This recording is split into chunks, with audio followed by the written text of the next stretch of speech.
కాళేశ్వరం సరస్వతి పుష్కరాల ఏర్పాట్లపై బీజేపీ నేతలు చల్లా నారాయణ రెడ్డి, కీర్తిరెడ్డి ఆగ్రహం వ్యక్తం చేశారు.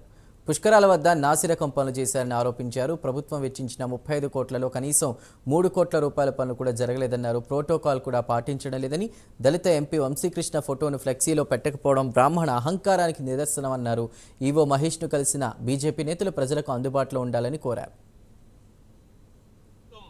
ముందు చూపు లేకుండా మరి పుష్కరాలు వస్తున్నాయని తెలిసి ఈ స్థానిక మంత్రి ఉండి కూడా మరి కేవలం వాళ్ళ ప్రచారానికే పరిమితం అయిపోయి మరి ప్రభుత్వం నుంచి 35 కోట్ల రూపాయలు వెచ్చిస్తే అన్ని నాసి రకం పనులై వాళ్ళ అనుచరులకు ఇచ్చి మరి టూత్ పాలిష్గా చేసి గతంలో చేసినటువంటి పనులనే మరి అన్ని కూడా నాసి రకం కొట్టి పలిగిపోవడం జరిగింది.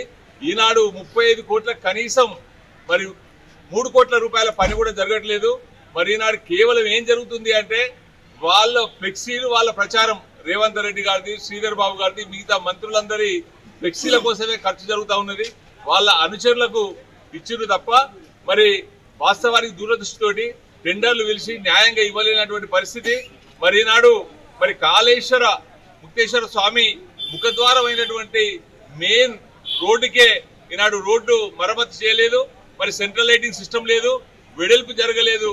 అదేవిధంగా ఇక్కడ గుండప్ చెరువును రిజర్వ్ మరి మినీ ట్యాంక్ బండ్ చేసి సుందరీకరణ చేయాల్సి ఉండే, అది కూడా చేయకుండా కేవలం మరి మొక్కుబడిగా వాళ్ళ ప్రచారం, మరి ముఖ్యమంత్రి గారు మరి కొన్న స్థానిక మంత్రి వాళ్ళ వ్యక్తిగత ప్రచారాలకు చేస్తూ మరి నాడు ఈ 35 కోట్ల ప్రజాధనాన్ని దుర్వినియోగం చేసిందని చెప్పి మేము భారతీయ జనతా పార్టీ తరఫున చూస్తుంటే చాలా ప్రైవేట్ ఆర్గనైజేషన్స్ ఇవాళ మేము వచ్చినాం ఇక్కడికి ప్రైవేట్ ఆర్గనైజేషన్స్ భోజనం చేస్తాం.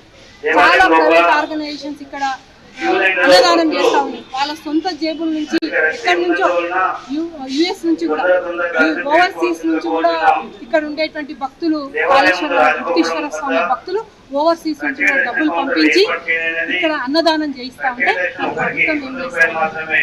మరి రేవంత్ రెడ్డి గారు ఏమైనా మాట్లాడతారు, ఓవర్సీస్ పోతారు, బయట దేశాలకు పోతారు, కంట్రీస్కి పోతారు, అక్కడి నుంచి అన్ని వస్తున్నాయి, మొత్తం నిధులు వస్తూ ఉన్నాయి, కంపెనీలు వస్తూ ఉన్నాయి అన్నారు.